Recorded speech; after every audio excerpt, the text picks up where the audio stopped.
Good morning. Today we are going to learn about the working principle of DC generator. What is a DC generator? Actually, what's a generator? A generator is nothing but which generates electrical energy. If it generates DC, it is called as a DC generator, and if it generates AC, it is called as alternator or AC generator. And what is DC? DC means it's a direct current. Means the magnitude of this current will be constant irrespective of the time. What is AC? AC is nothing but alternating current. The magnitude will change with respect to time.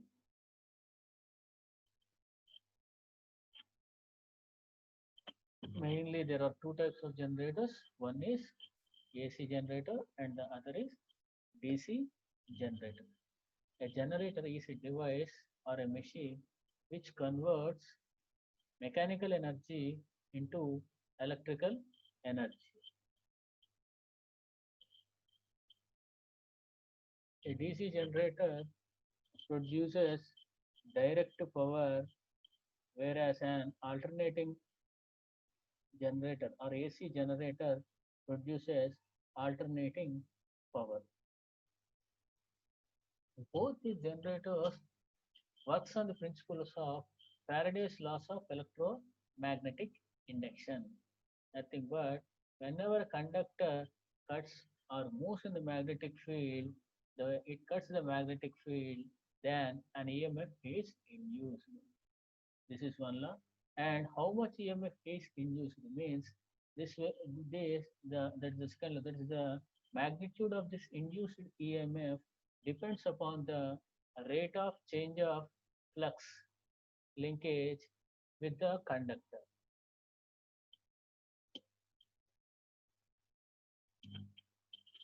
This EMF will causes a current to flow in the circuit and is when the current flows only if the circuit is a closed one. Mainly, in order to generate some EMF, mainly there are two basic parts. One is magnetic field.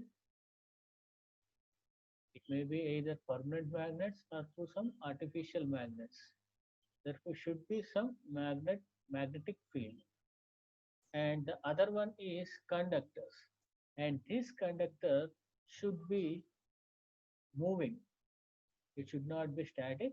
This conductor should move inside this magnetic field. When this conductor cuts the magnetic field, then an EMF will be induced.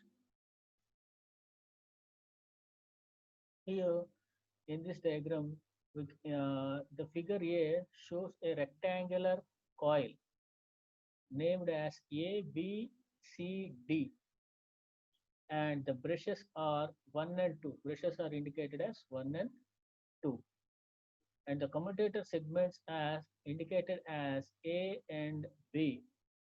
When it is in horizontal position, rectangular frame is in horizontal position, the current flows from A, B to L, M, and C, D. If this rectangular frame is rotated, then the current flows from D, C, L, M, B, and A, which here we can see by arrow marks.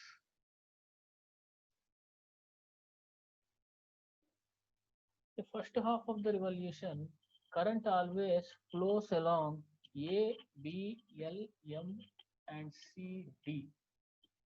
That is brush number 1 in contact with segment A. In the next half revolution, the direction of the induced current in the coil is reversed.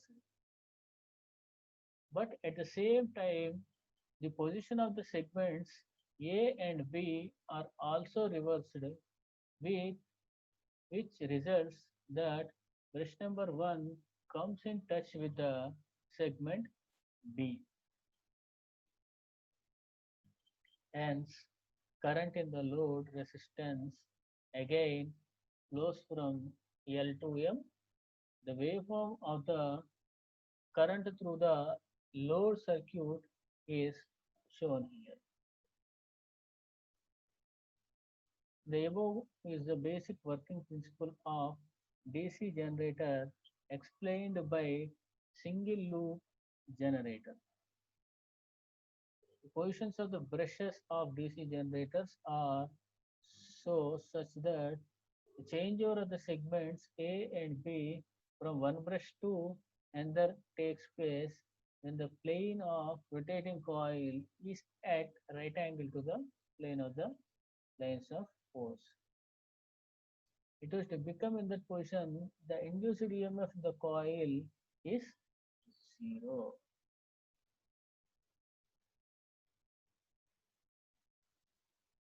And now let us see the EMF equation. In the previous topic, we have seen that EMF is generated, and now in this one, how much EMF is generated in a DC generator? On what factors does this EMF depends?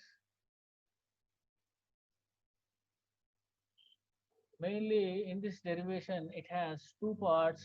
First of all, we will derive the induced EMF for one conductor, and after that, we will look into Z number of conductors. We will derive the EMF equation for Z number of conductors.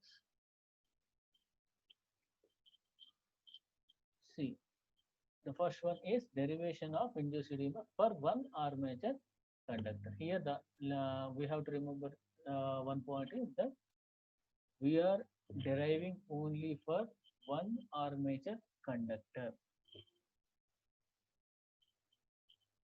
For one revolution of conductor, let phi be the flux for each pole in Webers and P be the number of poles of the DC generator. Then the total flux is given as the product of flux and number of poles.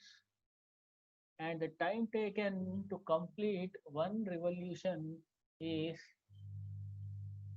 given as 60 by N, where N is the speed of the armature conductor in RPM. According to the Faraday's laws, the induced EMF is denoted by E, and which is equal to rate of change of flux with respect to time. Here the flux is phi into P and the time is 60 by N. Therefore, E is equal to d phi by dt. E is equal to total flux by time taken. The induced EMF for one conductor is E is equal to phi p by 60 into N. Then we get phi into P into N by 60. Now let us derive the equation, induced EMF equation for Z number of conductors. Z means Z is the total number of conductors in the generator, and arranged in such a manner that all parallel paths are always in series. Here Z is equal to the total number of conductors and A is equal to the number of parallel paths. Then Z by A is equal to number of conductors connected in series. We know that induced EMF in each path is same across the line.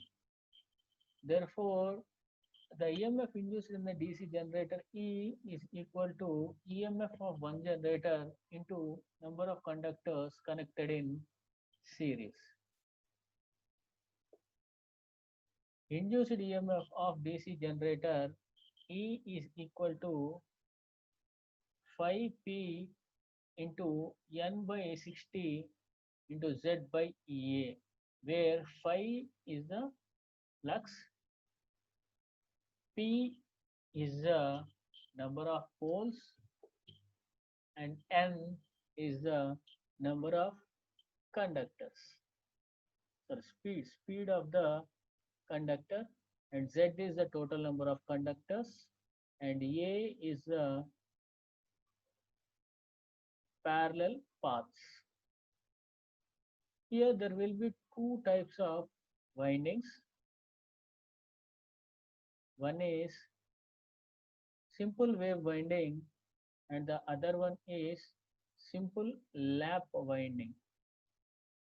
In this simple wave winding, the number of parallel paths is equal to 2. Nothing but A is equal to 2.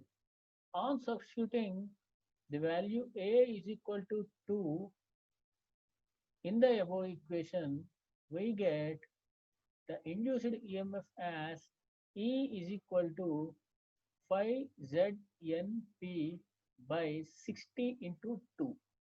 That is nothing but induced EMF E is equal to 5ZNP by 120. Here the phi is nothing but the flux, Z is nothing but the total number of conductors, P is the number of poles, N is speed with which it rotates. Now, in a simple lap wound generator, the number of parallel paths will be always equal to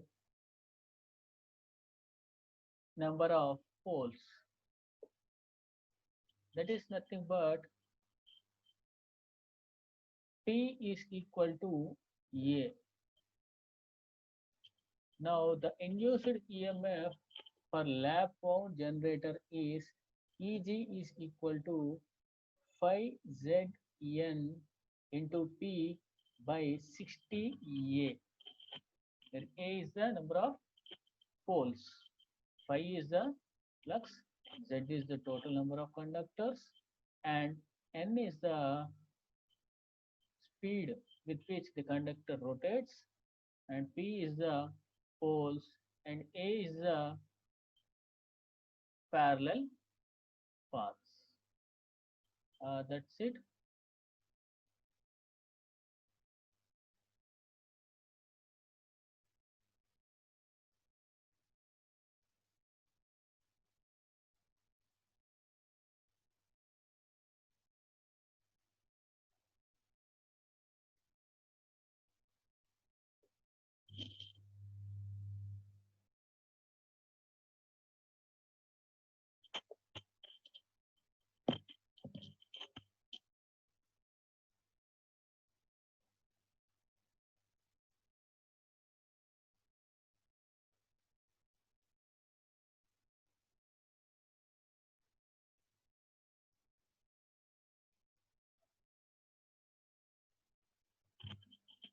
Now, in this DC machines, let us go to the other topics. That is number one,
In this presentation, we are going to learn about losses in a DC machine and efficiency of a DC machine, power flow diagram, efficiency of machine, condition for maximum efficiency.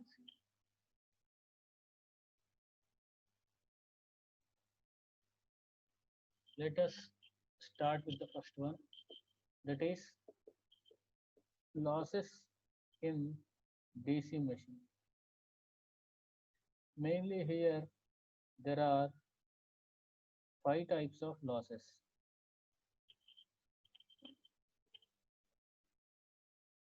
One is copper losses,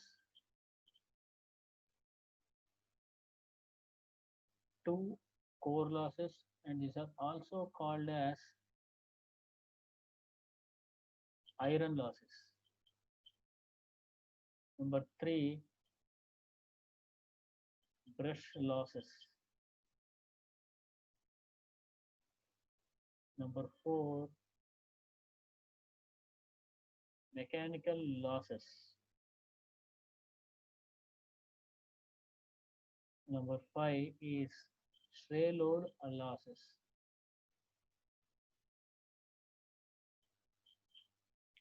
These copper losses are also called as I square R losses, and this is also named as variable losses because the current changes, so it is called as variable losses. And the second loss, that is core or iron losses, is also called as constant because at any load the losses will be constant. Okay, let us see the first losses, that is the copper losses.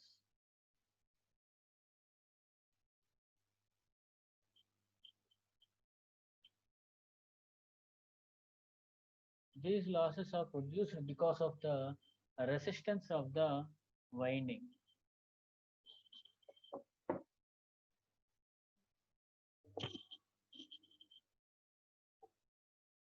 The ohmic losses is produced by the current flowing in this winding. The windings that are presented in addition to the armature winding are field winding, interpole winding, and compensating winding.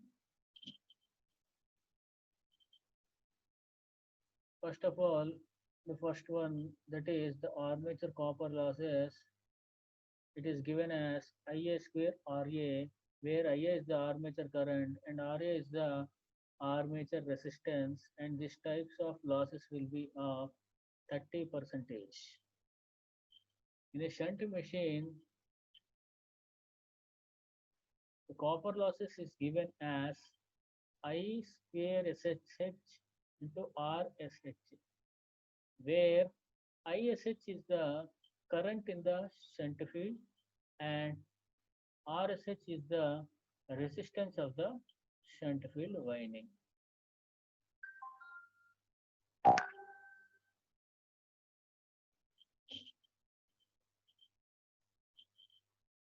The shunt regulating resistance is included in RSH.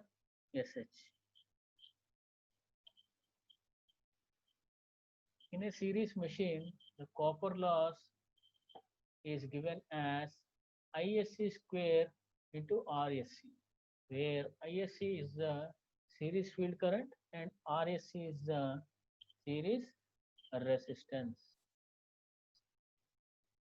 In a compound machine, there will be two types of windings. One is shunt field winding and the other is series field winding.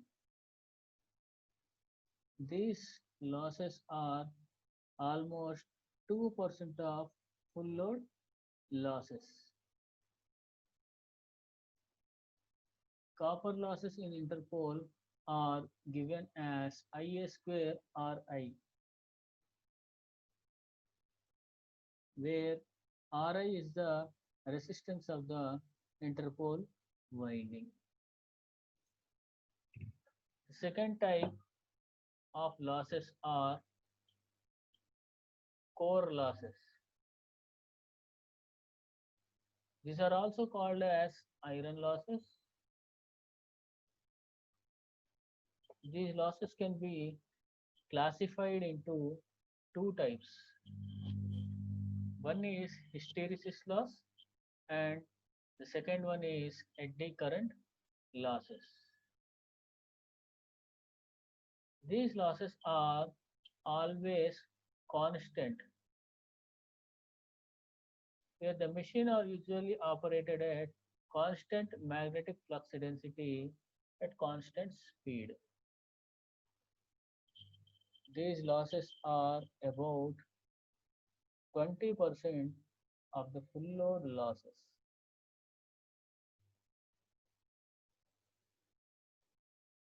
The third type is brush losses in DC machine. Brush losses are the losses taking place between commutator and carbon brush. These losses will be dissipated in the form of heat.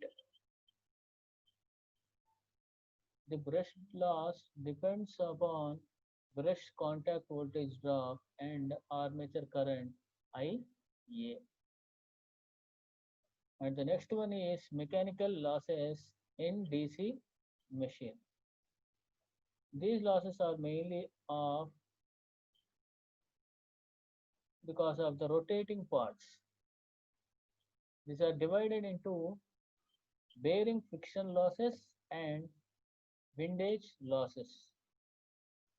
These losses occur because of the moving parts of the machine and the air present in the machine is known as windage losses.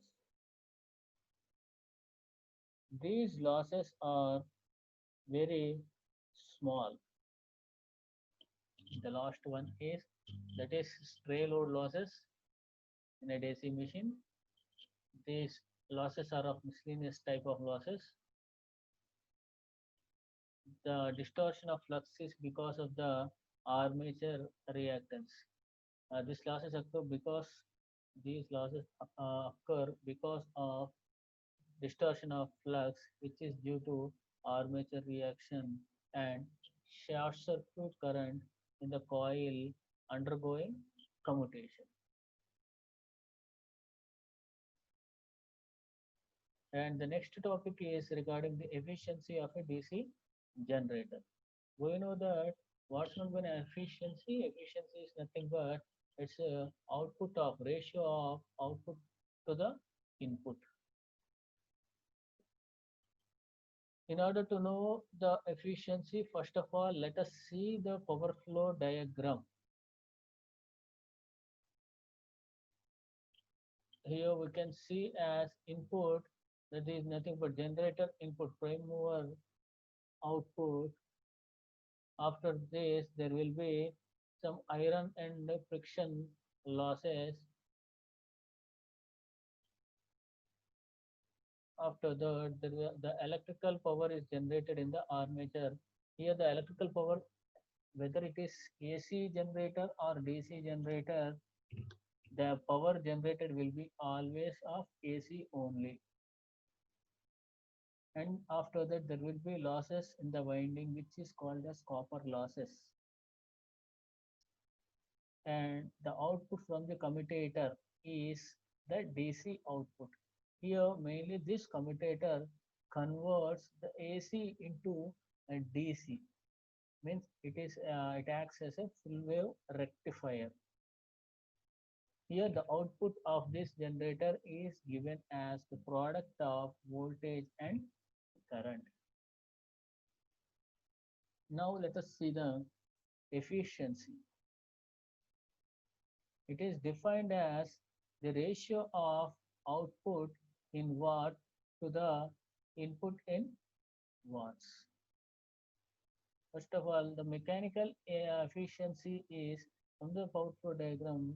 It is nothing but the electrical power generated to the generator input, and the electrical efficiency is given as generator output and electrical power generated. The overall efficiency. Now let us see the overall efficiency, which is nothing but it is C by B. C from the power flow diagram. It is nothing but power output by power input. Power output by power input is nothing but power input is equal to power output plus losses, and power output is nothing but power input minus total losses by power input. Now, the condition for maximum efficiency.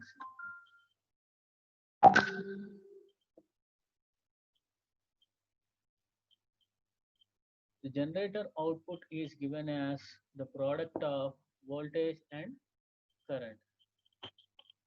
The generator input is equal to output plus losses. Here the output is product of V into I. So V into I plus I square RA, which is nothing but copper losses, plus WC, which is nothing but the core losses.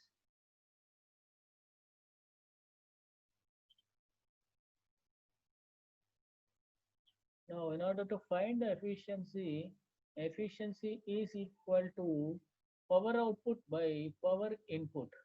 Power output is nothing but it is the ratio of VI by VI plus I square RA plus WC. Dividing the numerator and denominator by WI, we get efficiency is equal to 1 by 1 plus I into RA by V plus WC by V into I. To obtain the maximum efficiency, the denominator should be minimum. Therefore, differentiating the denominator with respect to I and equating to 0, we get d by di into 1 plus IRA by V plus WC by VI is equal to 0. After performing the differentiation for this constant is 0, and for this IRA by V is RA by V, and for VC by VI is WC by VI square, which is equal to 0.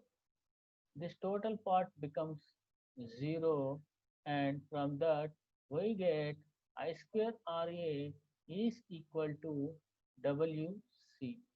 Here I square RA is nothing but the copper losses, and WC is nothing but core loss, which is also called as constant losses. Hence, the efficiency is maximum when variable losses is equal to constant losses. So that's end.